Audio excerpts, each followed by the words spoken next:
This is season number 19 of Bass Talk Live with Matt Pengrack. BTL is presented by Bass Cat Boats, AFTCO, Strike King Lures, Sunline, Big Bite Baits, Spro, X-Zone Lures, Gamakatsu, The Bass Tank, Denali Rods, Pro Guide Batteries, Beatdown Outdoors, Shoreline Boat and RV Repair, and Omnia Fishing. Hit them with the hook, Jeffries. BTL coming at you. Good morning and welcome to another exciting edition of BTL Bass Talk Live, where we are going to talk about bass fishing. And we have a lot of bass fishing to talk about this morning, folks.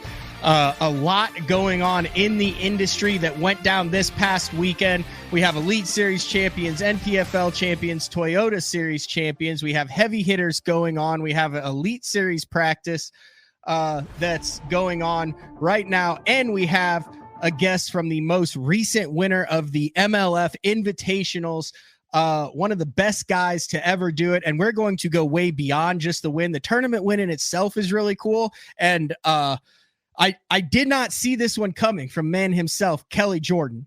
A dominating win on Lake Eufaula in Oklahoma, a lake that's very near and dear to my heart, as well as a lot of anglers in the Oklahoma area. Obviously, with the MLF Invitational, the NPFL and the Bassmaster Opens going there, Eufaula's getting a lot of coverage and recognition on a national level this year, something that we've known in Oklahoma is a really good tournament lake. I'd be interested to see what Kelly has to say about how he thought that fish. We're going to talk to Kelly about his win and then dive into the past. I think there's a lot of stuff that's going on, a lot of stuff that people are thinking are kind of new that he might have brought to the industry, that he's talked about it in the past, but you know, sometimes it's nice to go down memory lane. And so we'll do a little bit of old, a little bit of new, but first we got to get to the industry news in the, well, you know what? Let's bring Kelly in for the industry news, because Kelly's part of the industry. Kelly likes to talk about this stuff. Now, we got you down there. You have barely any cell phone coverage where you live, but you do have internet coverage. Thank you for jumping on, Kelly. I appreciate it. Great to have you back on BTL. Well, hey, thanks, Matt. Great to be here, and always fun talking about fishing. Yeah, I will say this. Massive tornado went 1.5 miles from my house in Shawnee, Oklahoma, on Wednesday night. Is it Wednesday or Thursday night? It's the end of last week. I didn't realize how bad it was. I ventured out this morning for a cup of joe. All the traffic lights are still out. Everyone's still working on it, and there's a lot of damage. I mean, it's really sad to see. I mean, you're talking stuff that's flattened and stuff that is almost flattened. Houses, businesses, car washes, gas stations, places to eat, residents. So as far as I don't think there was any casualties in Shawnee itself, some injuries, but I've been here about a year. Really sad to see that. Like I said, I didn't realize it was that close. I was in the scaredy hole the whole time, as Mark Jeffries would call it, or the tornado shelter.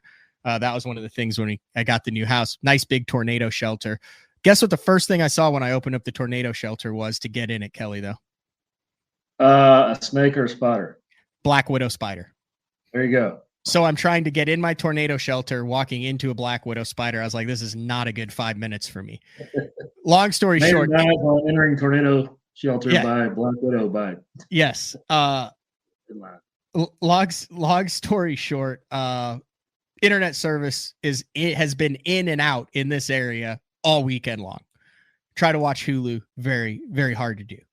But we're going to give it a go today. So right now we're good to go. But I thought I'd bring you in. You are a guy who follows professional fishing. You've been in it a long time. You've seen all sorts of crazy stuff. Have you ever seen anything like what went down at the NPFL on Wright Patman this past week, KJ? No, that's crazy. And I really feel for the individual that made that mistake. Because, I mean, I guess anybody could do it, but it's just part of being thorough. And, you know, I always try to, I don't know. I always try to screenshot a picture of mine so I have it on my phone in case I ever was checked as well. And, you know, if he would have gone that step, he probably would have realized he didn't have it, because apparently he thought he had it but didn't hit send at the end. And just a terrible story. I hate it for that guy, but hey, stuff like that happens. I mean, hey, yeah, it is rough. move on. Baron Adams. So they get to Wright Patman. He gets his fishing license. He thinks he gets his fishing. He ends up having a great tournament. Leads the thing, battling it out with Ryan Satterfield, wins it. From what I understand, I've made a couple calls about this. I need to call a couple people back after, but passes the polygraph. So yeah, I've got everything. Everything's on the up and up. But then when they ask him ask him to produce his fishing license, he's like, yeah, here it is. Can't find it. Filled everything out, forgot to hit the send button, or was maybe in a bad service area where it didn't actually go through. Like you said, take a screenshot. Then everything went dark on the NPFL website. Weigh-in was over. It said results will be shortly. I'm like 12 hours in. I didn't watch the weigh-in. I'm like, who won the thing? Who didn't win the thing? Obviously something's going on now. And then they come out with a press release yesterday. It says winner Baron Adams had his tournament weight disqualified for failing to produce a valid fishing license for tournament waters. The NPFL announced that Wright Patman winner Baron Adams has weight disqualified for the state of Texas. During the post-tournament verification process, it was discovered that Baron Adams had competed in the event without a valid fishing license, said Brad Fuller of the NPFL in reference to the NPFL Section 3. Basically, it says, hey, you got to have a fishing license. It was across the board, completely inadvertent. There was no intentional rules breaking, but he ended up zeroing. Fuller said Baron is a great person and a phenomenal angler, and we are proud to have him compete in the NPFL. But dude, $100,000 mistake. And as an angler who has gone through that, and you have too, everywhere you go, you've bought hundreds of different fishing licenses. Dude, that's easy to do, but also, it's hard to swallow that one. Yeah, it's terrible. For this angler as well. I mean, that's just, I can't imagine something like that. Now, again, everybody out there listening, redundancy is key, stuff like that. If you're fishing in tournaments, just take a time to make sure that you have that kind of stuff. I know it sounds easy, armchair quarterback and that stuff, but it hurts. That's bad. I hate it for that guy. That is so tough because, like I said, I heard he passed the polygraph. In his mind, he had it, the technicality. But hey, it is the rules in the tournament, and it's law. And you just hate to see this kind of stuff. It's just devastating for this angler. But hey, move on. That's all you can do. Yeah. We mentioned last year Trey Swindle had a similar incident. He was he was right up there leading the tournament. He was in first or second in the Bassmaster Open on Chesapeake Bay. I mean, he watched the winning spot go down, but did not have the proper coverage on his insurance and had to sit there, couldn't get it, couldn't produce it, and his weight got DQ'd as well. And that was to go to the Bassmaster Classic this past year and fish in the Classic. So that stuff has anything like that ever happened to you in all your years of competing, Kelly? No, it has not. I have heard of some instances in the past where people supposedly didn't have a fishing license in the past, but because I've heard those kind of things go on, so I really try really hard to have all that stuff, redundancy and covered and stuff like that. Not saying it could never happen to me either. That's just something that, hey man, everybody trips up every now and then, and that's just one of those things. And again, this angler passed the polygraph. He understood in his mind that he had it. It's just a terrible thing, but hey, that's tough, but move on, and that's all you can do. And I hate it for this individual. It is kind of the guy that ended up getting awarded the win. I'm sure he hates it too, because I mean, you don't want to win like that. Yeah, right. Ryan Satterfield won with 50 pounds, great win, 4 ounces. Yeah, but it kind of reminds me of just like crazy stuff that happens. Like I remember like a couple times in a couple year span, like Paul Elias came to the scales with 6 fish. Like I remember one time he had a sack, and I think it was on Kentucky Lake. I mean, he had a sack, and he comes up and he dumps them in the tank, and I'm covering it for Bass Zone, and there's like 6 big ones in there. He takes his man's hat and just fires it against the trailer. Now, there's a way you can make sure that doesn't happen too. And I've always been a sticker on that. I used to always weigh every one of my fish and ring them individually when I caught them. And that was my way of making sure that didn't happen, because I was very aware that could happen as well, especially in the heat of the battle. So, I developed a system for me to ensure that wouldn't happen, because this sport of professional fishing, all you can control is variables that you can control. Yeah. And so I try to do, I mean, it's just everybody's different, but for me personally, I try to make sure I control all those variables that I can do. That way, if something else crazy happens, nothing you can do. And it's just, hey, because I have seen these things happen. That's why I have systems that I do that ensures that you're never going to weigh in 6 fish if you only have 5 rings and you put a tag on every one of them before when you catch them. It's just I did that system because I had seen that exact same thing you're talking about, Matt, happen, and I'm like, I don't want that to ever happen to me. Now, it had been a minute since you had to use your system. Yeah. At Eufaula when you won, because I mean you're in contention here, but I mean, like I said, you're a founding member of the MLF, and then you fished the BPT, and then you jumped into this event. So it had been since you had fished a 5-fish cull, bring your fish, and it had been what, like 5 years? Yes. Long was time. Was that a little nerve-wracking? Did it take a minute Yes. for you to get back in the saddle and make sure you were doing things properly? 100%. I didn't even know if my live wells worked sufficiently. I had to check those in practice, and the cat wells always work, Kelly. Yes, they do. But I mean, you never know, because I've never used them, and so they work like a champ. I mean, my fish were kicking like crazy, and they did a great job keeping them very lively. But I had to borrow the non penetrating cull rings, just because that's really good for fish care. I borrowed some of those, and then actually Bubba Scales had some there that they gave a couple anglers that didn't have any. They just happened to have a couple extra packs. A few anglers got those. So that was I got the cull rings. We had the scale, and yeah, having 5, it was definitely different. And I caught myself making sure I had culled the right fish a couple times, because I wasn't really sure. It was a new kind of scale. So yeah, I mean, it was a little bit crazy, but hey, old habits are hard to, I did that forever and ever. So it wasn't that hard to get back in the saddle, is what I'm trying to say. But it was weird after not doing it for 5 years. When did you get that feeling that you were going to be in the mix in this? We're talking about the MLF Invitational that went down last week on Eufaula Lake in Oklahoma.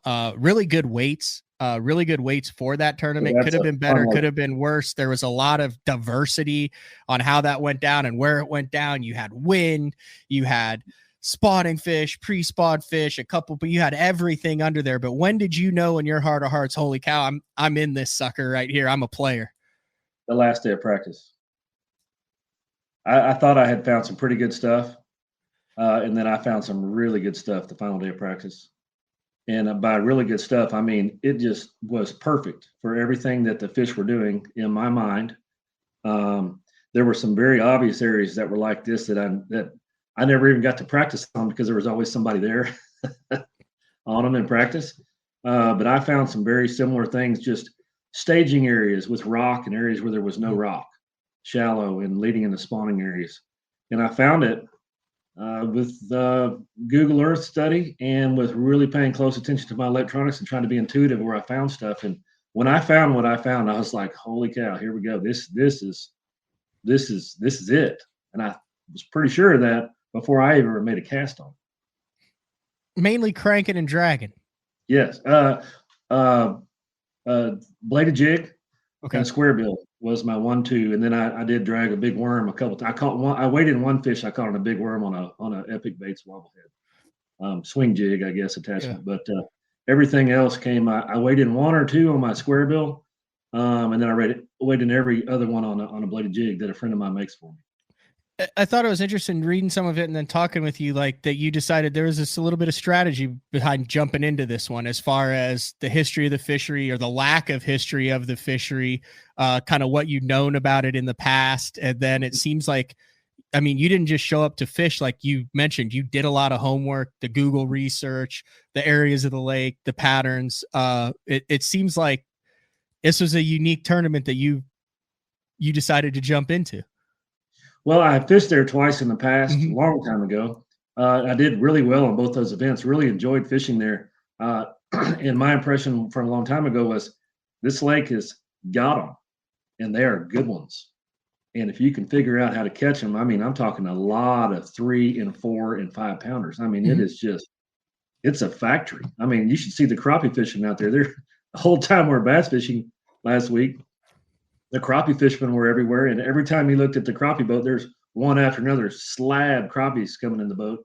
It's just a super productive lake that doesn't get a whole lot of pressure. It's a gigantic lake. And so I knew I wanted to fish it. There was an opportunity to get on the waiting list. And so I was in there and I was just saying, man, I'd really love to fish it. It's a great tournament lake. And it's springtime. I was hoping we'd be able to be flipping bushes and stuff like that, which didn't happen. But either way, it's a fun lake. It's a great tournament lake. You won a lot earlier in your career. You've had a little bit of a lull. I mean, there's no surprise to that. I mean, you haven't performed up to Kelly Jordon expectations, I'd say, for the last 5 years. Last win we were talking came in Cup win in 2014. But before that, I mean, you had like that early 2000s, like you were knocking off wins like every single year. It's been a minute in this style. What did it feel like when you knew you were coming in with 22 plus on the final day? You had a little bit of gap to make out, but you were in it for the win. You knew there was a chance you were going to get your hands on that hardware. You know, I felt like I left the door too wide open the first 2 days. You know, we're back to the 5 fish deal and trying to adjust to that. I didn't lean on them like I thought I should have the first couple of days. But hey, it worked out great. I won the tournament, so I guess that was the way it was supposed to be. So, but yeah, I knew I had to smoke on the last day, and I was very certain that I would, because I was going to spend all day in a couple areas that I knew had them, and I had it all to myself. And if I just picked it apart, I'd catch the right fish, which I did, thank goodness. Still knew that Ron Nelson really had to struggle a little bit, and all day long I counted what he would have to tie me. So, you know, I just kept clicking up the board. And when I had 20 pounds, I was like, he has to have 14 something pounds. You know, that's not easy to do, even though he'd had 20 pounds the first 2 days. Then I get to 22 and a half pounds. I'm like, he's got to have almost 17 pounds. I have a real shot at this. This is going to go down. I mean, I knew I had a big shot, big time. I mean, I knew that I had a great opportunity, and I really had done everything I could. And, to pull in and win. And I heard people were like, man, I think you got this, man. And I couldn't believe it. And it was just, I mean, it wasn't like an out of body experience, but it's crazy because I had to wait so long to weigh in because they held us to the end because I was in the top 10 going into the final day. I had a lot of time to think about all this, how awesome it was. Seeing all the other anglers there, which I've known a bunch of them for a long, long time. It was kind of like a homecoming tournament too. It was really fun seeing old friends that I haven't seen in a while. And, just taking it all in was just, I got to soak it in for about an hour sitting on the bank before I weighed in. It was. Oh, really? Yeah. Waiting to weigh in and everybody. And I came in 30 minutes early. That's a whole nother story, but it was blowing 100 miles an hour and I left. Horrible. I thought it would take me forever to get in. And I tell you what, my basket just ate that stuff up. I got in a hurry, which is one reason I had 22 pounds and not 20. I stopped because I still had an hour to fish. And I pulled up on a spot I'd practice on, and in 5 minutes caught a 3.9 that called a 2.8, my smallest fish, and then caught a 4.13 that called the 3.9 I just caught. And I'm like, this is crazy. Put them in the live well and took off, and I get to weigh in still 30 minutes in advance, and there's about 30 other competitors that had the same idea that are fishing right out here around the check-in. And I'm looking, there's nowhere to get on the bank without pulling in 20 yards in front of somebody. So I idled around and looked. I just went ahead and checked in. It's a borderline Timmy Horton move. Not like that, but I would have liked to fish longer. But I mean, my batteries were dead. I mean, because I basically was on spot lock and trying to hold in just horrendous wind the whole day. I mean, I didn't even have any juice in my trolling motor left. I had to wear a stocking cap when I was fishing because it would blow my hat off. It was that windy. Seriously, I tried to wear it, it blew it off. I said, okay, I got to wear a stocking cap. It's that windy. And having that, winning that tournament, and then I just can't tell you. It just, man, it's a great blessing to win that tournament. Good Lord blessed me with that win, is all I can say. And very humbling and very awesome. And it been so long, and to win again was just, I tell you what, you talk about charging the batteries up. very exciting. I mean, I'm still on cloud nine. So are we going to see, like, is this going to be like a new Kelly Jordon for the remainder of the year? Because I mean, you've got you showed me that before. I asked if you were in Redcrest and you were like, hey, look at this. You had a little ticket there. You're in Redcrest 2024 already. So you're back in the championship event. You have the majority of the season, heavy hitters on, is it what, BC break going on right now? Bussy break. Bussy break. And Caney. That's the big fish factory down there, isn't it? If they hit it, if they hit it right, going on right now. Obviously you'd like to be in that, but I mean, are you champing at the bit to get back on the water in BPT competition? Yes. Well, so this whole year has just been crazy for me. I've had some issue or something the first 3 tournaments in the Bass Pro Tour this year. And I really had expectations going in and really had great practices and was on them. And the first event in Toho, I had some equipment issues and I didn't able to fish where I wanted to. I finally get to where I wanted to fish late the second day of competition. And Jeremy Lawyer sitting right on where I wanted to fish, and he won my group, and that felt great. And it was just one of those, hey, chalk this up. This stuff happens sometimes. Next event in Douglas, Tennessee, it snowed. So I'm from Texas, so that's my You're out. I had a really good practice, and I'm just like, come on, man. And then we go to Murray, and man, I thought I could catch 20 pounds thrown over my left shoulder, and I fished that way the first day with big swim baits, trying to get some big bites early because I had fun doing that. It was the Steve Kennedy trap that I got caught in, and was passing bedfish that I said, hey, I'll come back and see you later today. And I would throw it a couple of spawners, one cast, see if they bite, because usually they'll sit down and lock up in the afternoon. So I was going to go fishing the last half of the day, and I caught 2 bass that weighed 4 pounds just because I saw easy when I threw in there, caught them one time. But I never had a bite on a swim bait. And then when I sit down to go sight fishing, we had rain and clouds. I think they pulsed the lake. They pulled it a little bit, like an inch or 2. And I know they did because back at my house, I looked at the dock. It was lower, even though the data showed it being higher, which it was not. All the fish left. Never seen that in my life. Every single bedfish that I had in a day or less than a day during the day. It was the most unbelievable thing I've ever seen. So when I went to go fish for them, they were all gone. Never even saw one, and I had hundreds. And where do they go? What's that? Where do they go? I have no idea. And so I'm just like mind blown. I don't even understand what has happened. Wesley Strader calls me as soon as we get off the water. He goes, hey, man, were you sight fishing today?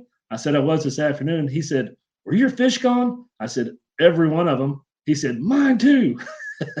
What happened? I said, I have no idea. I've never seen that in my entire career. So I weighed in 2 bass for 4 pounds. And then I got the call that I got on the waiting list to go fish Eufaula a day off. And I was so mad. I said, heck yeah, put me in that thing. I can't wait to go fish and catch some fish. I am mad. This is crazy. So then I went the next day on Murray and I caught 21.9, which is a really good stringer. And I probably could have caught more than that, but I was looking for a big fish to overcome the deficit. So long story short, the first 3 events were crazy. And I went to Eufaula, and I mean, I think I've been fishing well. My record doesn't show it this year, and won that event. Yeah, I can't wait to fish the next event. I can't wait to fish more stuff. Charged about, we'll see, but I am loving it and enjoying this fishing as much as I ever have, and I can't wait to get out there. Can we go back to this Murray thing? Because I would like to. You're one of the best sight fishermen out there. I also want to get into some of the stuff that you kind of brought to sight fishing, I feel, but I would like to go through the scenarios on what could have potentially happened. Cause that's happened at the Open on Toledo Bend. A lot of guys were like, dude, I had like 25 of them and they were all gone. So let's go through the scenario again. You see the fish that morning. Are they locked on? Are they rubbing? Are they individual? Do they look like catchable fish? They were all individuals, but they had been there. I had actually found about a 9-pounder, which would have been big fish for the whole tournament if I'd caught it. And I fished for it the first day in the morning until midday. I had visited 2 or 3 times. So I'd had an off day. I was in Group B, so I didn't get to fish the first day. Okay. So I didn't know if it would still be there. And I didn't run straight to it early. But when I finally did, she was still there. But her male was gone. So maybe a local or an angler or somebody, or maybe the fish just left, had caught the fish. So she was there by herself. Okay. And I knew that would be problematic, but she was still there, and she was kind of interested, and she was a giant. I mean, biggest fish I saw all week. Yeah. I did fish for her, and she was still there. She also, I didn't see her later in the day either when I went back to check on her. But we didn't. Usually what will happen when you have fish that are gone the next day, if you have thunderstorms the night before, they will be gone. Now, the males a lot of times will stay, but the females will all be gone. I mean, if you have bad thunderstorm lightning come through, it's not just storm, just lightning, they leave. That also kills the shad spawn usually the next morning if you have big storms. It's kind of scientific. Is that a scientific? What? Why is that a scientific thing? Are they scared of the thunder? I've heard of that before, but do you have any idea why? They I guess they go to the sanctuary, deeper water. But if you have thunderstorms, the females will be gone. That's weird. Every time over the last 3 decades, you've noticed that. Oh, absolutely. I mean, it's just if that happens, I mean, we saw that at the Bass Pro Tour that we had on Lake Fork that Ott Defo won. The final was on Lake Athens. I don't know if you watched that, but everybody was like, why is the fishing so tough? Well, that's because we had thunderstorms the night before, and all those easy ones that were up on the bank had all backed out to the outside edge of the eelgrass, and that's where and I knew that, but I live here. I'm like, guys, just back out just a little bit and throw a swim bait down the outside edge. And they're up there shallow, and they were all scratching their head going, where did they go? They're not here, but that's what happened. So that does happen. If you have a thunderstorm come through the night before, your females will be gone. They'll start showing back up, but usually it takes at least a day or two for them to come back in well. We did not have that at Murray. We had a cloudy, misty, kind of sprinkly, rainy day. Should have been perfect swim bait conditions. I thought the fish were there. I had seen several in the morning, and they were, just kind of roaming like they do in the morning, and then the afternoon. Not just a couple of them, not most of them, every one of them that I had I ran all over the lake to different pockets that had fish on this. I never even saw one. Wow. In the last period, not one. And Wesley Schrader called me. Same thing happened to him. And I don't know. I think everybody did their damage early, and I have never seen that. And it had to be. They pulsed the water. They did. They pulled it just a hair. And at the same time, I don't know why that mattered that much, but it did. Whatever. Hey, the mystery continues. That's fishing. You mentioned that. You also mentioned that you got Steve Kennedy a little bit, which I assume is throwing a big bait and awesome 5-pounders chasing it back in and then not being able to catch it. But I do remember from back in the day, and I still, the reason I will remember this is I was going through an old box of stuff. I cleaned out a storage unit, and in the bottom of one of the boxes, I had 2 mission fish, and they were old mission fish from like 2007 maybe. And the only reason I have them is because of Kelly Jordon, because of you. And I remember you talking about using big swim bait. Now, this is 15 years ago, big swim baits to either catch, agitate, get bedding bass active. And if I remember right, it's because that mission fish has the lead in the belly. It looks like it's acted down, but is that something you still do? And were you the first guy to throw that you know of on tour to throw those big swim baits into beds and then do the bait and switch? That's how you did it, right? Yes. And I've also caught some really, really big ones actually on the mission fish. Santee Cooper, where they're going this week. I caught back-to-back. Bing DeSaro was actually in the same cove, and I had a 7-inch mission fish, and they wouldn't really eat it. I asked him if he had the 9-inch mission fish. He said he did, so I trundled over to his boat and he gave it to me. I went back and I caught back-to-back 7.5 and a 9.14 back-to-back on that. And I'm like, thanks, Bink. Dear departed Bink, a dear friend that passed away recently, and it's a terrible thing, but dear friend, I'll never forget that because he helped me out on that, and I'll never forget. I said, thanks, Bink. And he goes, you're welcome, Kelly. I mean, kind of like, and he had respected my side of the cove. He was doing the same thing across. And, that's respect and friends and good sportsmanship all the way around. But I'll never forget that. It's a great bait. I was not the first. The person who actually showed me that was Brett Height. No way. Brett Height showed that to me. So years ago, this is a long time ago. I mean, I don't even know if you were born then, Matt. But I'm sure I was. Yeah, you probably were. Probably 20 years ago. Maybe not, maybe close to that. So we had in between tournaments, and we had a gap, and it was late March, and we had a week to kill. Maybe we were on Toledo Bend and we were going somewhere else. I can't remember, but everybody said, "Hey, let's go to Lake Fork and spend the week." I said, "Sure, come down. I'll be there. I'll show you where to fish. We'll go around." They all stayed there. Bink was there, Brett High, several other anglers. Anyway, Brett and I fished one day, and we're sight fishing. And we got caught all these bass on the beds, a lot of good ones. And there was one bass that was really interested, but wouldn't leave the bed. And I had thrown on a couple times, and I don't know if Brett was reluctant to show me or not, but he said, "Hey, KJ, I got a trick I'm going to show you." And I said, "Really?" He said, "Yeah." So he pulls out this, huge mission fish swim bait that looks like a brim kind of. It's got the brim coloration. And I was kind of thinking he didn't know what he was doing. I was like, "What are you doing, man?" He said, "Watch this." And I'll never forget. He pitched that. We had already been fishing for this fish for 10 minutes, totally uninterested. You could drag your bait like over its nose and it wouldn't even move. One of those fish. Mm-hmm. Threw that mission fish in there, pulled that in the bed, and that fish lit up, turned around, and smoked that bait immediately. Total. I was like, "Oh my gosh." Never had seen anything like that. So if they're on the beds, and there's other baits that will do that as well, but nothing. The mission fish to me is the king daddy of them all. But if I am sight fishing at all, especially in a tournament, those are in my boat. Period. Always are. Got to have them.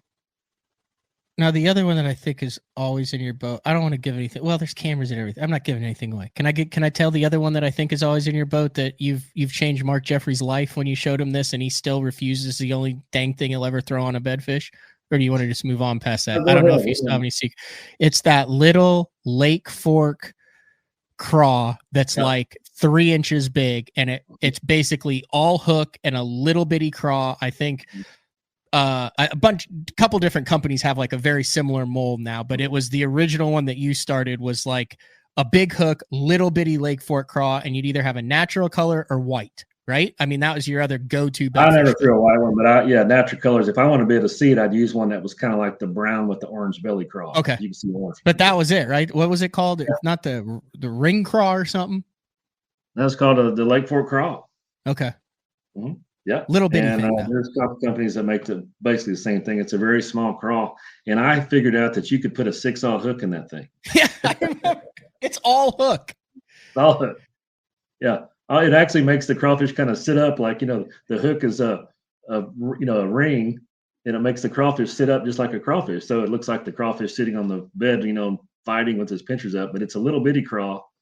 And there's a couple reasons. We can't hook a fish outside the mouth.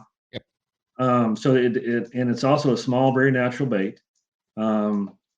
There's sometimes bigger baits are better, sometimes small ones do. But with that one, it's all hook. It's a little bitty bait, and it's a lot easier for the fish, especially when sometimes they'll pick a bait up and move it off. It's harder for them to do that and not have the hook than say if you had a 5-inch Cinco Texas rigged in there, something like that. So there's a bunch of reasons, but it's deadly. I have won a lot of money and I've won a couple of sight fishing tournaments.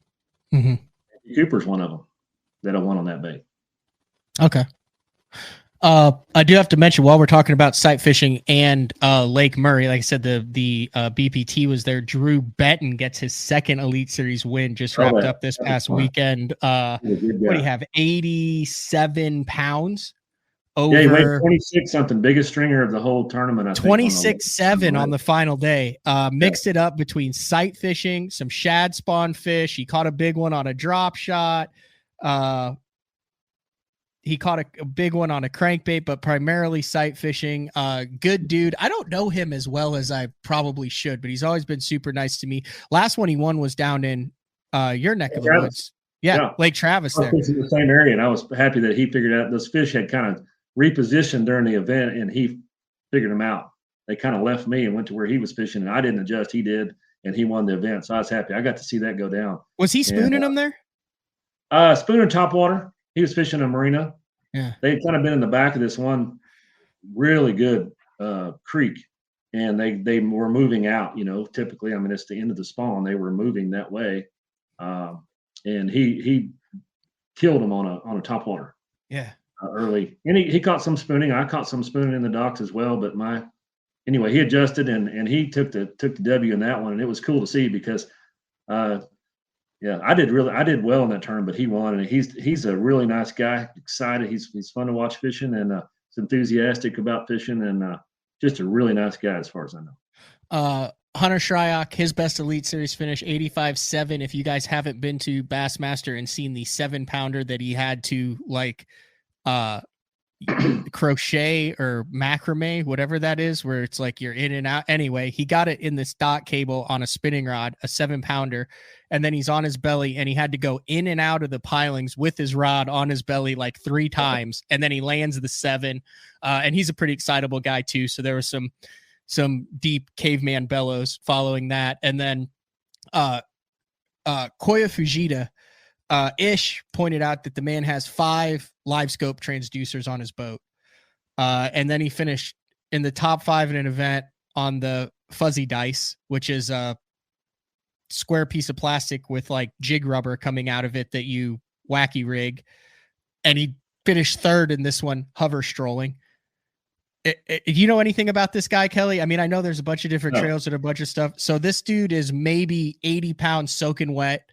The first time I really heard about him was when he fished the opens last year on Oneida. And there was this dude out on the shoals who just did like figure 8s and donuts the whole day. And we were all like, what the hell's going on with this dude?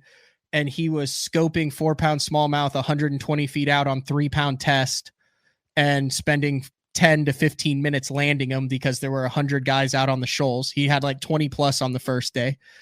At the next event, I was next to the hot dog stand and Sego was there. And I was like, dude, I got to meet this dude. So, through the translator, I said, hey, good job, dude. And then you got to ask Brett Hyde about him. Brett gets in the boat with him and he's like, Cody Meyer, sorry, not Brett. Cody Meyer gets in the boat and he's talking to us and he's like, yeah, I'm out here shooting with this guy. He's like, I don't like fishing with him. He makes me look like a chump. And we're like, what? And he's like, dude, he's like, swear to God. He's like, if it's a finesse bite, it's like 5-1. And then he called that day and they were on Onondaga and he's like, yeah, I caught 3. Fujita caught like 19. And so now he's doing the same thing on the Elite Series. He's in the top. I think he's leading Rookie of the Year. Knows 0 English, uses all these bizarre baits and catches the heck out of them. He's like changing the sport as we go. Really, really interesting case study on what's going to end up happening here. That's pretty cool. Nick is on here saying he's using a Jackal Drift crab and a Jackal Drift minnow hover strolling them in this event. Well, hey, we all learn something every day. We do. And that's pretty awesome to, hey, that stuff comes along and you get anglers that have their, a little technique that they have figured out or something that they're very, very good at and can capitalize on that. It's fun to watch when stuff like that happens. Yeah. And Kenta was doing some weird stuff too. And he had a good bite. That's awesome.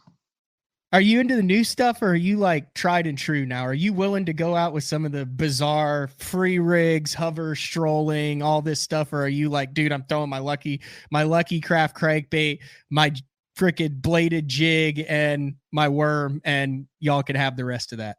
So I finally got Active Target, Lowrance Active Target last year. And the first time I put it in my boat, I mean, I just, hard-headed old school. I'm not doing that. And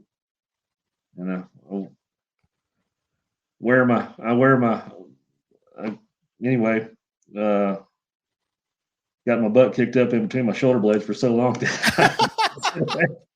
I gotta just move over to the dark side over here and try this. And the first time I had it, I was like, my goodness, this is unbelievable. Now I have used sonar my entire life. Lake Fork, guiding on that for so many years, that was my eyes underwater, was my graphs back then. I could actually tell you back in the day how much a bass weighed before we caught him on my graphs. Can't do that anymore. They've changed how I've talked to the technicians a lot and the engineers, and that was analog technology. And believe it or not, I could tell you how Lake Fork, how much a bass weighed within a pound. I'm serious. It was unbelievable. Can't really do that now, but long story short, very comfortable with electronics. I've had the Humminbird 360. That is as cool as you can get. But the forward-facing sonar is just a whole different world than that as well. And I have been using that. I'm in my 2nd year of using that. I use it a lot. It is very important. I used it at Eufaula. Mm-hmm. I didn't really see many fish, except for 3 giant catfish I caught in practice on a jerk bait back to back to back. So I quit doing that, by the way. That wasn't very fun. But, you see your lines. You can see I was seeing the rock lines, and I was seeing where the isolated timber was. It's just such a helpful tool that, even this old dog uses it, and it is extremely beneficial to my fishing.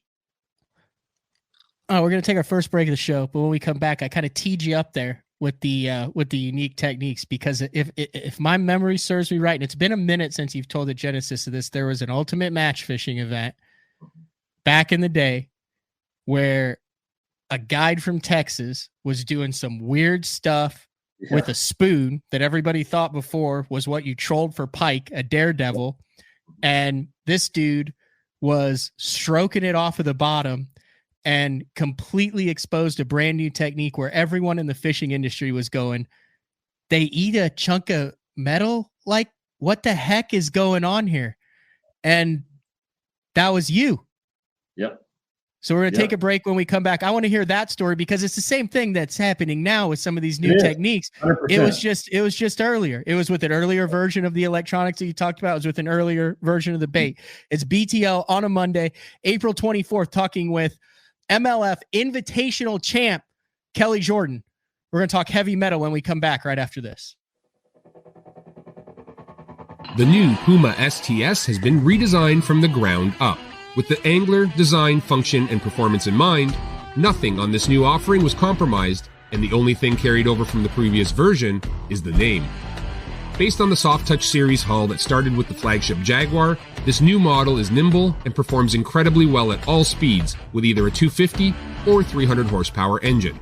Featuring a new 96-inch wide-body footprint, this hull measures out at 20 foot 7 inches in length. Industry-leading design coupled with tournament-winning performance. The Puma STS from Basscat. Feel the rush.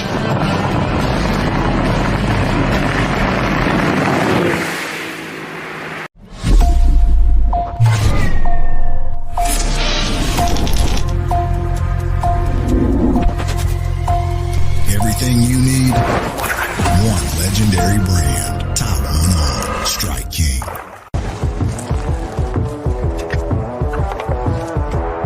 So I'm a big guy, a lunker, a 2 sandwich eating kind of man. And on behalf of all of those bigger, I gotta say it once and for all, it's bad enough that the fish look smaller in our hands. The last thing we should have to worry about is getting quality outdoor clothing that fits. AVCO, any fish, any water. Elite Series Pro Daryl Gleason here. My Pro Guide batteries keep me going on those long tournament days and long practice days. Always plenty of juice, never fail. The best part about Pro Guide batteries, it's the people behind the company. They have over 40 years experience in the battery business, keeping all of us fishermen out on the water longer, catching more fish. Check them out at ProGuideBatteries.com. What's up, Bass Talk Live fans? Brandon Polnick here. And ever since I won a couple Bassmaster Elite Series events on X-Zone Lures, I've been getting a bunch of questions of what makes them so special and different. And really, the truth is, it's in the details. The little details, things like no cheap fillers in their plastic. That gives you more lifelike action, more realistic and vibrant colors. But don't just take my word for it. Go to www.xzonelures.com and check them out for yourself. Hi, welcome back. BTL on a Monday, talking with Kelly Jordon. New techniques, old techniques that at one point were new that are now coming back around. And anything that we talk about here, make sure you guys can also go to omniafishing.com/BTL. You can sign up to be a premium member there. Check out, I actually put in my fishing report from Toledo Bend, which I was shockingly close to a very good finish there. If I had gone 500 yards to the right, it would have been a different story than 500 yards to the left there. But you can use that code. I think you get like either 10 or 15% off your first purchase with Omnia there. So omniafishing.com/BTL Bass Talk Live. Back to Kelly Jordon. All right, exactly what's going on now with the free rig, with the fuzzy dice, with the heavy poop or whatever you want to call it, the heavy stuff. That's exactly what was happening in the early 2000s when you were using electronics and this crazy spoon that no one had heard of that you'd had under your belt, and you blew it out on Joe Thomas's ultimate match fishing. That's how the story goes, right, KJ? That's how it went down. Okay, tell it, because I would like to hear it. I don't think I've ever heard the actual story on how you introduced. I'm sure there are other people using it, but on how you exposed the big spoon to the bass fishing masses. Yes. So we always use spoons a lot in the wintertime on Lake Fork. That's one of the great things that that helped my fishing and being a successful tournament angler is the different kind of fishing that you have on Lake Fork, from shallow fishing timber, fishing grass, which it doesn't really have anymore, but it used to have awesome hydrilla, and then a lot of really good defined deep structure, and the fish live deep in that lake for most of the year. So very familiar, very versed at electronics and spooning and other, deep water techniques. I remember the first drop shot I saw ever was Alton Jones came to fish with us in the summer, and he dropped that, and he showed me this whole deal. I thought it was crazy, but he called it the hover rig.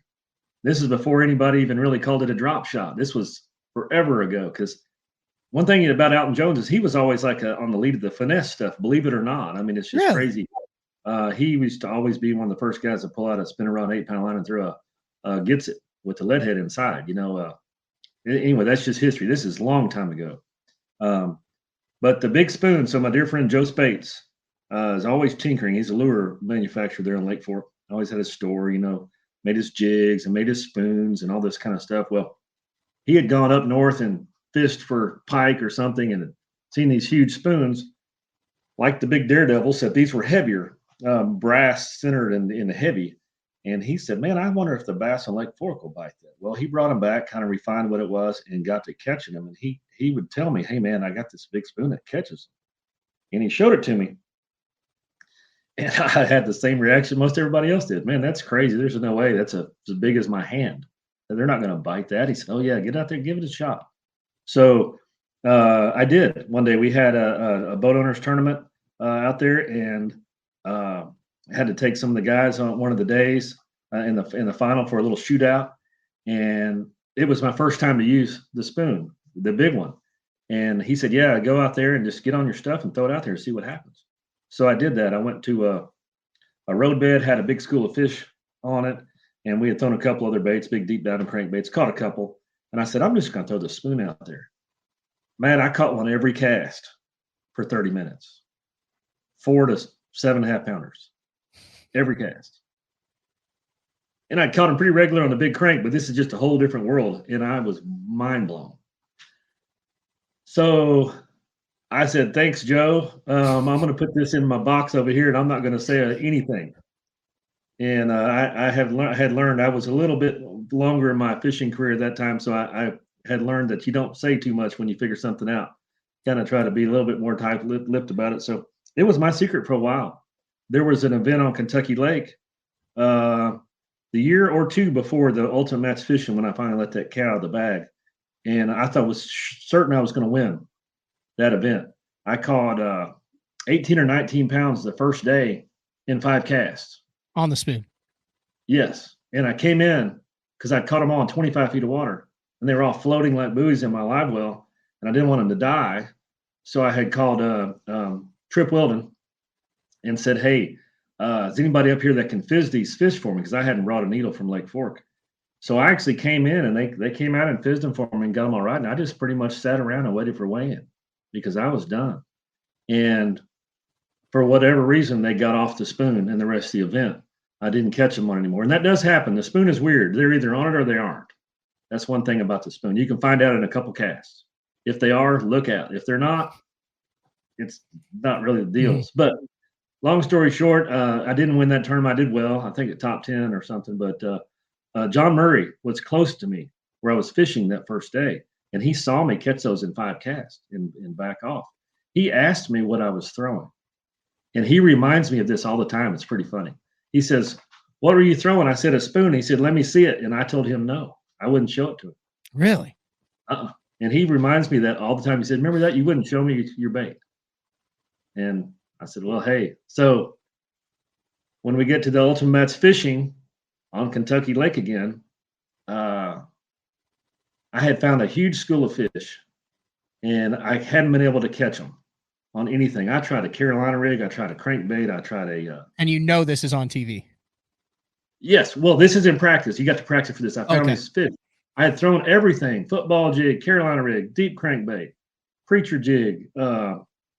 I think I even threw a drop shot on them. I threw everything, and they were in about 19 to 25 feet of water. And I was about to leave because I thought they must have been a white bass or something. So I said, you know what? I'm going to throw the spoon on them. And so I got the spoon out, fired it out there. First cast, whop, hooked one. And it was fighting really hard. I said, man, this must be a striper or a hybrid or something. And it comes up and jumps. It's like a 5-pounder. And I said, my goodness. So I got it off. I threw back out there, hooked another one, get it to the boat. And as I get it to the boat, it's another 4 or 5-pounder. There's about 30 with it that followed up to my boat. And I said, my goodness, this is going to be something else. So anyway, with mixed emotions, I still tried to catch them on other baits and other places. I really didn't want to show that on TV. But finally I said, you know what? It's worth it if you win. And I didn't win. I came in second because I had a fish die that cost me a 1/4 pound penalty. And ended up losing by 0.06 pounds, which is less than 1 ounce to Boyd Duckett, and he won. So I'm still mad about that. But wait, when you exposed that spoon, you were in the boat with Boyd? Yeah, well, that week I had. So here's the guys that I had to compete against. First one was Anthony Gagliardi. Okay, we're talking what 2000? What year are we talking about here? Maybe 5 or 6 or 7 or 8. I don't know. Okay. What anyway. Boyd won in? I think Boyd won in 07. So would it have been after he won the Classic? I would probably assume that he'd be on Ultimate Match because he was just an Open. Right. Tour guy. So 07, 08. Okay. I don't know. I don't have the belt. Boyd Duckett does. Yeah. I got you. Yeah. Just put a little context to it. Yeah, I had to fish against Anthony Gagliardi. Strong. And I caught him mostly cranking on that, and I think I pulled the spoon out, but I was trying not to if I didn't have to.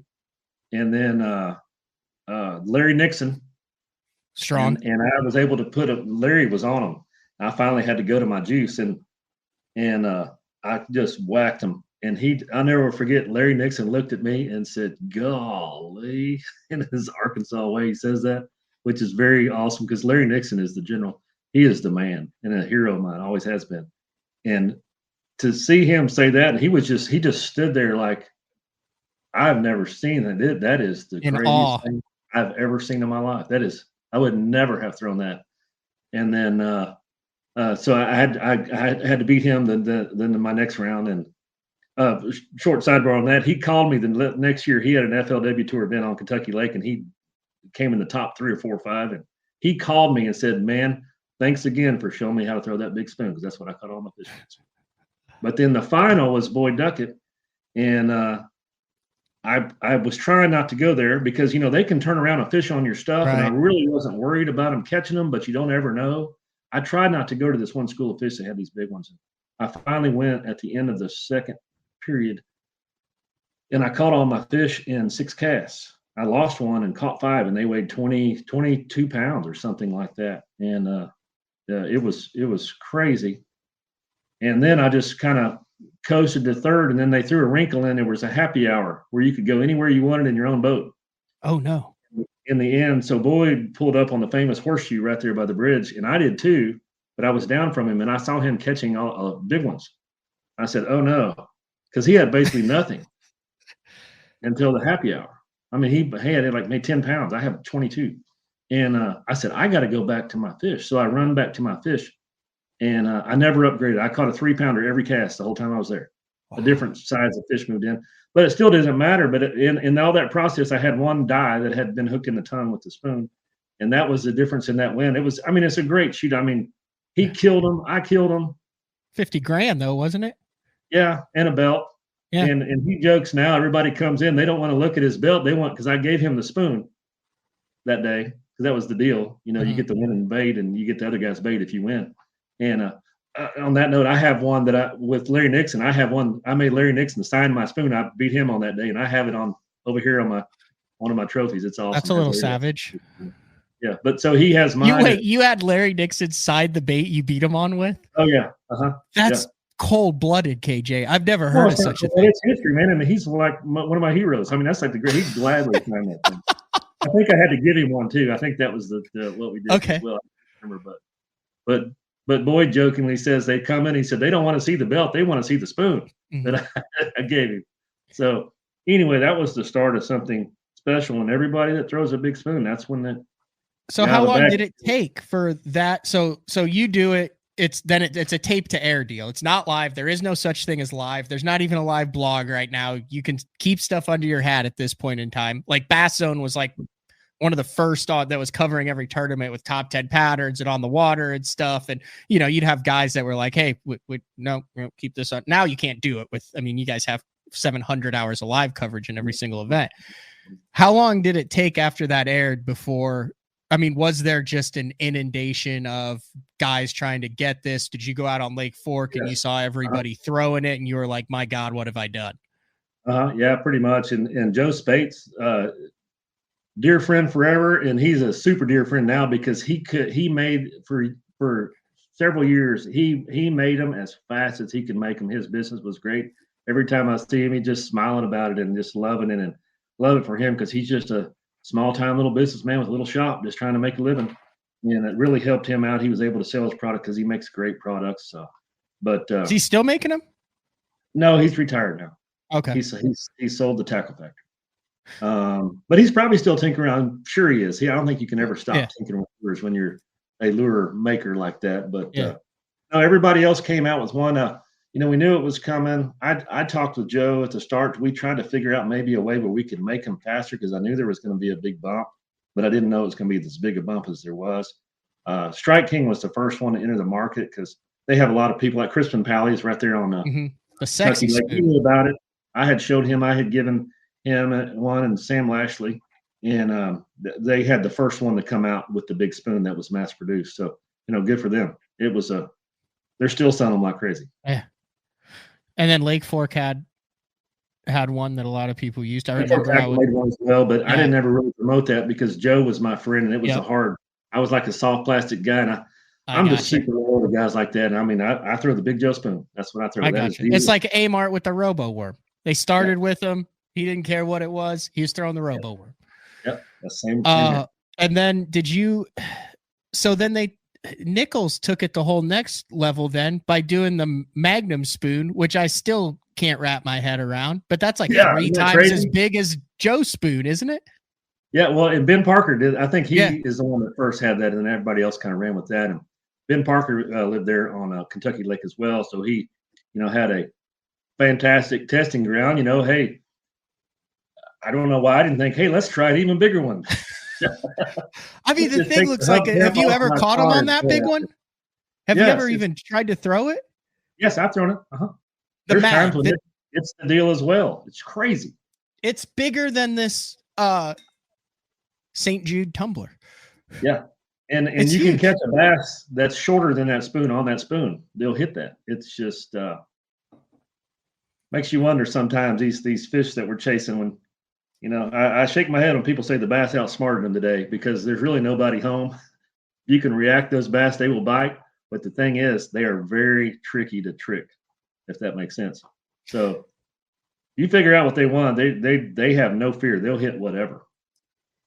It's pretty awesome, actually. That's why they're such great game fish. How do you think it's different now? You see some dude throw a fuzzy dice or something weird or a free rig as opposed to back then, like, is it possible to have any secrets anymore? Are there guys with stuff in their back pocket, or is that a thing of the past now? I think there probably still is, but as soon as they win a tournament on it, it'll be out. You can't really hide much nowadays. Like I said, I tried to hide that spoon. I did for a couple of years, but it wasn't ever really right, except for a time or two.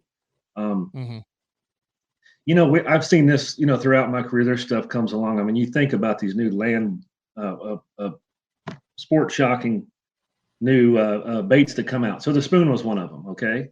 Well, another one that's a real low hanging fruit. Okay. It's the chatterbait. When I first saw that, I never will forget. I was at a show. I don't know if it's a fishing show or the classic. I don't know. But none other than Brian Thrift was showing me in this little tank with a little stick with a piece of string. And I remember thinking, that is the stupidest looking thing I've ever seen in my life. They're not going to bite that.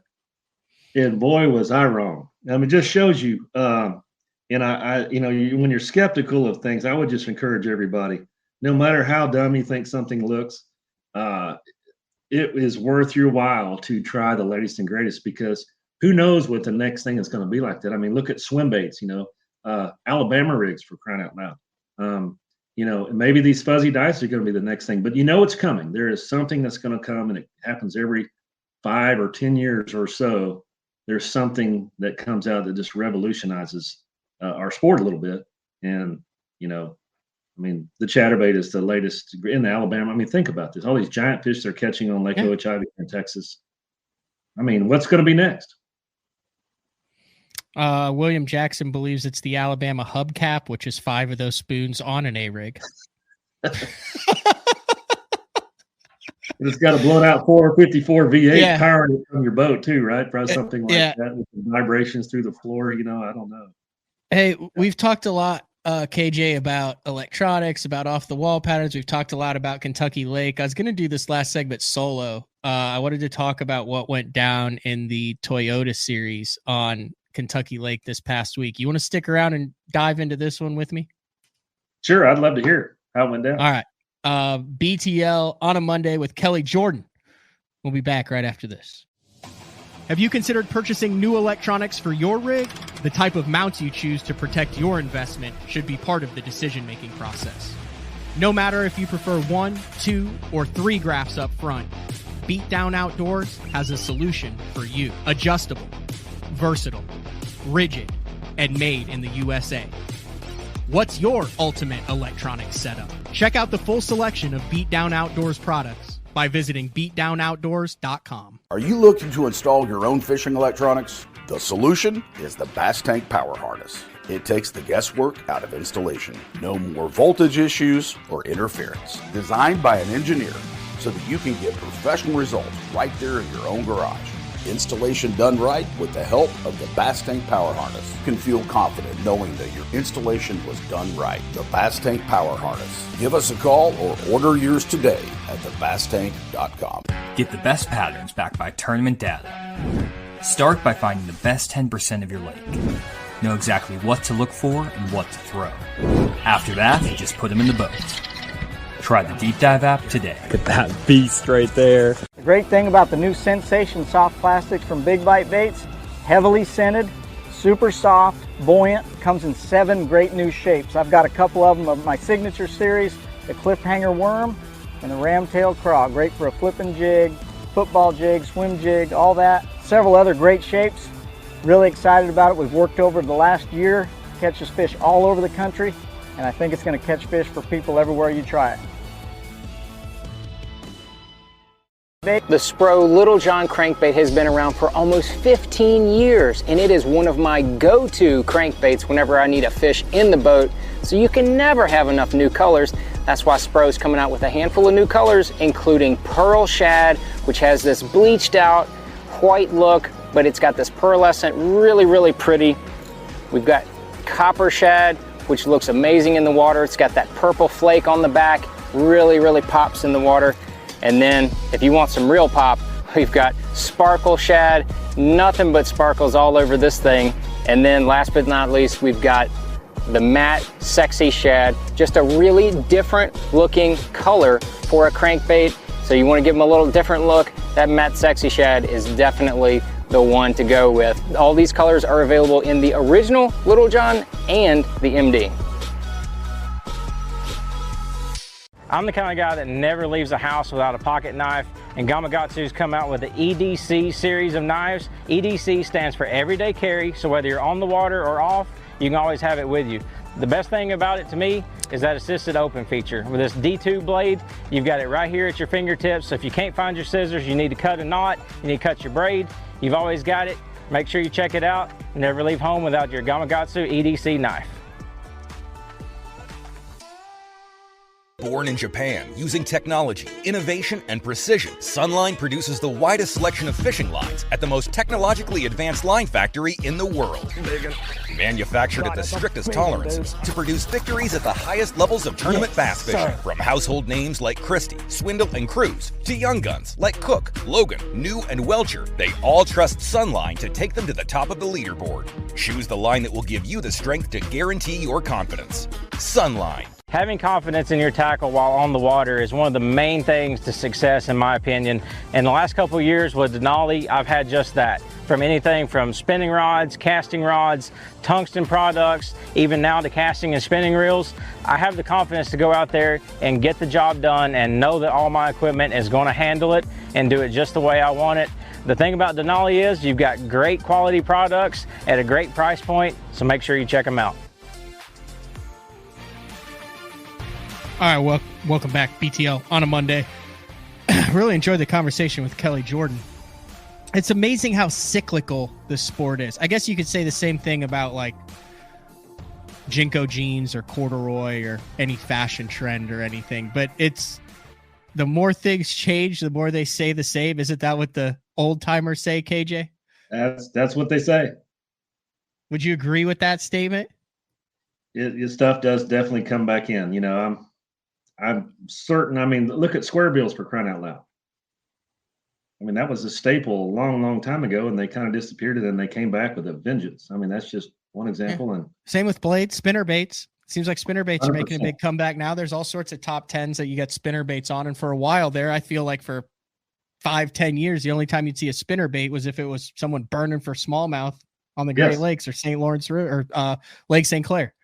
100%. 100%. And then Jason Christie was like, watch this. and then it came king. And then it came back. To Jimmy Houston some way or somehow, you know, it's got to be. Yeah. Dude, you ever watched him throw it? God, the accuracy and confidence with which that man casts a spinnerbait is frightening. Yeah, that's pretty awesome to watch. No doubt. Jimmy was the spinnerbait guy back in the day, wasn't it? Like if there was a spinnerbait bite, Jimmy would be in the top 10 on it. Yeah, I think he was born with a spinnerbait in his hand. I'm pretty sure about that. I don't know. But yeah, he is definitely, I mean, if there is a godfather of the spinnerbait, it is Jimmy Houston. Oklahoma, if you had to pick a state that is best for throwing best guys, spinnerbait guys, would you pick Oklahoma as the number one spinnerbait state? Well, since you just said the best guys, there's two of them we just mentioned. Yeah, well, that's what I'm saying. As a whole, like if you were to put a technique to each state, like is there a state with a group of guys that throws a spinnerbait better than Oklahoma guys? Well, you think about Oklahoma, it's got lots of clear water, but it's got lots of rocks, lots of flooded cover, lots of stumps, a lot of bushes, a lot of current, a lot of muddy water. You name it, all the spinnerbait factors that come in, it's wall to wall, and great fishing. Good sized fish that smoke a spinnerbait in the right conditions. And you have a lot of fluctuations with your river systems and the rain and the droughts. It's just, I guess that's just the perfect spinnerbait state. Yeah. Texas rig for Texas. Well, obviously it's Texas rig, but let's say a worm. Like if you had to pick a state, is there a state as a whole, the anglers in Texas, is there a state that throws a big worm better than the state of Texas? Maybe Florida. Maybe, but yes, that's big 10-inch worm, man. That's just a staple in the state of Texas for sure. I'd have to go Cinco stick worm in Florida, different than a big worm. That's totally true, different technique. I think the big worms started in Florida, like the ribbon tails and all that started in Florida. What's that? Like the big ribbon tails and all that started in Florida. Okay. Yep. I believe so. This is like back in the Doug Hannon days. Remember, he used to make that big snake. He made all. Oh yeah, and then Tennessee would obviously have to be a crankbait. Mm-hmm. Absolutely, right. The innovation of the crankbait and from deep to shallow definitely goes to the Tennessee boys. Alabama would have to be a swim jig, wouldn't it? That's a pretty good call. Yes, they. Yeah, I mean that's always a player in Alabama. Anywhere you go, pretty much. Would you put? If you had to pick a state with as a whole, we're just talking group, we're talking local all the way up to the top of the food chain. Would you put Alabama guys with the swim jig over Carolina guys with the swim jig? Or is that how would you stack up Carolina swim jiggers versus Alabama swim jig guys? When I think of Carolina guys, I think more of the swim jigs / dock skipping, precision casting, picking apart, jump fishing. Yep. That is the Carolina. I mean, you look at the guys from here, they are just tacticians with that stuff. I mean, it's unbelievable. In Alabama's more straightforward down the shoreline grass kind of deal for them, Hey, we're gonna go down this stretch of water willow and just shake the hell out of a swim jig and see what comes out and attacks it. Yeah, a Carolina guy's gonna hit that, and then he's gonna say, "Hey, see the corner of that dock? Pretty sure there's more third piling, 2 inches back. Watch this," and that's what's gonna happen. Okay. Missouri's got to be jig, no doubt. Jig and a Name jerkbait. a state that throws a jig and a jerkbait better than the state of Missouri. That's it. Mike McClellan. There you go. Yep. Oh, the Hibdons, Browers. Yeah, right. 100%. Browers, Hibdons. So the Ozarks. Well, I'm just thinking. I was thinking jerkbait and mixed stick because that's what you had. Yes, the Ozark boys. If you had to pick one, I'm going jig over jerkbait. That's tandem, but I mean, there's so many guys. Stacey King, but then you got Stacey King with the jerkbait. McClellan with the jerkbait. Table Rock versus Ozarks, kind of. Think about it. And then obviously out west, you got no states with the finesse rig. You're talking the gets it, the slider head, the drop shot, the Neko rig, then the swim baits out on the west coast. Well, I would say the West Coast to me always been just dynamite with finesse tactic because they have so many deep, clear lakes, but they also have a lot of big fish and the swim bait. I would say West Coast anglers, and this would go to our Japanese friends as well. That's where a lot of the innovation comes from. 100%. This is all this cutting edge stuff we're talking about. Hey, most of it probably starts there. Not all, but a lot of it does. You know where I think there's a lot of interesting stuff that's developing is up north, especially as more and more guys, the St. Lawrence is like the Yankee Stadium now. Like you have to make a pass on that regardless of what circuit you're on. Yes. You're seeing a change, especially on like Oneida with the innovation of the gobies and big tournaments there with pressure. There's a lot of because I'm fishing it now in the opens. There's a lot of cool little innovations going on up there. It's no longer drag a tube like it was 15, 20 years ago. I mean, you look at the spy baits and the hair jig and the tungsten jigs and the jerk, there's a bunch of little tricks that are going on up north too. Yeah, 100%. And the gobies is just a game changer up there, and the smallmouth are huge now because of that. It's really impressive because when early on in my fishing career, the gobies had not really established yet, and a 4-pound smallmouth was a big one. Mm-hmm. I fished St. Clair in a FLW, I think in like 99 or something like that. Mm-hmm. And I got second big bass one day with a 4.5. Mickey Bruce beat me with like a 4.7. Wow. And that was a huge smallmouth. And now, 4-pounder is like, oh, hey, nice one. Yeah. I just keep waiting for the largemouth up there to figure out how to eat a goby. I'm like, come on, largemouth. Oh, that would be weird. What's the deal? I mean, I wonder why they haven't ventured out there. It used to be up north. Smallmouth were pretty common, easy to catch. That's not where your weight came from. If you could figure out the largemouth, you'd win the tournament up there, including on the St. Lawrence River. Look at Rick Lilligar. Ish, John Murray, they both top 20 up there most recently, and they had like mid-20s bags of largemouth, and they didn't even sniff the win. Yeah, and so I tried it up there many times to my demise. I mean, you are not even in the same universe as the people fishing for smallmouth up there. It's really cool though. See that. Okay, here's a weird one where I don't think there's a state that owns the title. Frog fishing. Look at like the lanes in Florida, Ish, Bobby Barrick, those guys out west. You got Rojas and throw Rambanis. He's a West Coast guy. You got Rojas in Arizona. You got guys Wisconsin and I mean, the frog guys. There's obviously areas where it's more productive just because there's more vegetation there. But is there like a mecca for frog guys, or is it pretty? Even though it's such a normal lure, it seems like it's pretty diverse across the country of guys with confidence in it. If there was a mecca, and I don't know if it's much the same anymore because I know the vegetation has changed somewhat, but that would be the California Delta. Yep. That would be frog heaven. And you look at Ish and all the guys out there, that's where that's the Bobby Barrick, Ish, those guys. Yes. 100%. For even Fred start. Yeah. Okay. I could see, but there's but Florida, dude. I mean, there's a bunch of guys out of Florida. Yeah. It's a big frog. I mean, it seems to Florida is more, I mean, they bite a frog, but that's more of like the buzz frog area for some reason. Not that a frog doesn't work, but like it does out there. But the historical thing that I think is so awesome, this is what really helped the frog go. And it wasn't just the Delta, but I just heard so many stories back in the day on the Delta when everything was right and perfect at these guys catching these huge fish, like 14 pounders on a frog. I mean, having a bite like that every day, having a fish over 10 hit their frog every day when they were on them. I'm like, I want to go there. And I don't know if it's quite as good as it used to be like that.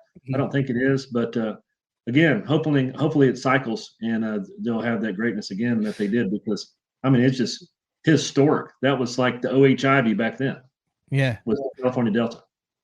We mentioned the two types of guys who throw the swim jigs. You're talking the dock skippers, mainly non-vegetation guys that are talking shad up around underneath floats, very precise, versus the guys who are just chucking it in the water willow or the grass edges, giving it the Alabama shake on the way back. I think that there's two categories of froggers too. There's the mat and heavy vegetation froggers who are popping it, thing comes through, very visual bite. And then there's the, I don't want to call them finesse froggers, but like the Rojas type that they're putting it around bush. If there's a mat there, they're like not throwing a frog on it. Like they're throwing it around the edges. They're throwing it non-traditional. And I think there's two very different frog camps, just like there are two very different swim jig camps. Yeah, I agree with that. There's some that like Dean and some. I mean, I've seen Fred. Chris Lane. Chris Lane, Fred. They'll skip frogs underneath docks. Yep. And up underneath overhanging bushes, and they excel at that. And then the whole deal is how they, it's how they tune their frogs, and they can basically make them walk the dog and not even move, and they're just trying to get that bass to come out and eat it. And hey, I've learned by watching that. I've caught some fish on a frog, and I have. I pay attention and see how they do it. It's a great thing when it goes down. Frog fishing is a blast. All right, one more. We don't want to leave our friends up north out, but I'm sorry. Wisconsin, Minnesota, it's got to be a jig head worm. It's got to be that shaky head jig head worm thing. That's a very unique technique for that part of the country where they're fishing the exposed worm on the jig head. They're getting it caught in the grass. They're pulling it out. They're shaking it out. Like those guys do it better than anyone else. Yeah, I guess so. That's not my cup of tea. I do know they kill it up there, but I wouldn't leave them out of the frog conversation either. No, that's what I'm saying. The frog is. Yeah. All right. This is what I wanted to leave you on. We talked about all sorts of stuff and bring it back. So Kentucky Lake really sucked for a lot of years. We have had Mark Menendez on talking about the Asian carp. We've had a lot of millions of dollars going towards this Asian carp. It appears it's not. I mean, obviously, we're not seeing the old school weights. I don't know whether that's cyclical. I don't know whether that's just because of the carp, but we're seeing some decent weights come in on Kentucky Lake now. But there's a little twist. We're seeing brown fish now, KJ. Smallmouth. Very strange. Like Good Bags is smallmouth. So I think this was his third W, his third Toyota Series win, which is Jake Lawrence. And they had a tournament on Kentucky Lake, a Toyota Series event. I don't know. I'm going to tell the story anyway. My buddy Bart, Adam Bartuzek, I'm fishing the Dick Hiley St. Jude Bass Classic with. And he's fished some Opens and some Toyotas. He's a talented angler. Has not done well at the AAA level. So it's like that one, how you have to have that first one to be like, holy cow, I can compete here. I can hang with this. And then boom, you're off and running. At least for us normal humans, KJ. Yeah. Yeah. I had mine. I mean, my first year on the it was the top 150. Then I had my first win, and that's a game breaker situation. Yeah. So he calls me during practice for this, and he's like, "Dude," he goes, "It's kind of scary good." I'm like, "How good?" And he's like really good. And they're all smallmouth, and they're doing exactly what I was hoped they do and what I'm comfortable with. I'm like, he's like, I think I can do like 18 to 20 a day. He gets all his stuff. I'm like, wow. But, it's Kentucky Lake. They can use an umbrella rig, all the locals in it. He's not from there. He's from up north. Well, it turns out both first and second. Adam finished second. Bartuzek finished second in this thing, went like 17, 19, 19. It took like 19 a day to it took like 19 a day to win this thing. With Jake Lawrence, and they both did it the same way. 360 and live scoping, spawning smallmouth on giant flats, and then picking off the individual smallmouth. That's crazy. That is crazy. I've heard of some stuff like that go down, but that's not in my game yet with those electronics either. That's just a different level. Yeah, let me see what it says here. He goes, this lake is so big that I hardly ever make it up this fall. I was catching spawning fish or fish that were staging before and after they spawned. They were in the same areas. I could tell on live scope if the bass were spawning based on how they acted. They'd hang around if they were on a bed. Oh, wow. That's awesome. So he was catching them off of the beds. Most of them were in the 4 to 7 foot range with flatter banks. He did catch one big largemouth, but Bartuzek, Adam said, he goes, I'm not a local and came down thinking this would be a largemouth thing. I heard there were some smallies down here during practice. I went out, started idling around and saw beds. I caught a few big ones and said, this is all I'm going to do. Being from Minnesota, I love catching smallmouth. Fishing the same pattern as Lawrence, Bartuzek utilized his Humminbird electronics to locate bedding fish and then pick them off with a custom poured mini tube and a Ned rig. Wow. This is one of the best. This is what he quotes. This is one of the best smallmouth fisheries that I've ever been to. This is a dude who lives in the Metroplex in Minneapolis.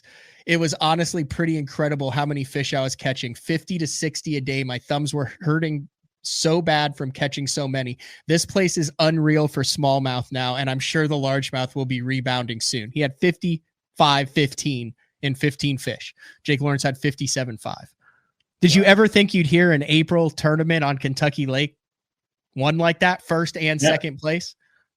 Never. And that's just crazy. I so my next question is, what kind of flats were they? Were they sand flats, pea gravel flats? I don't know, because I'm thinking, how would I look into that pattern and add that to the arsenal?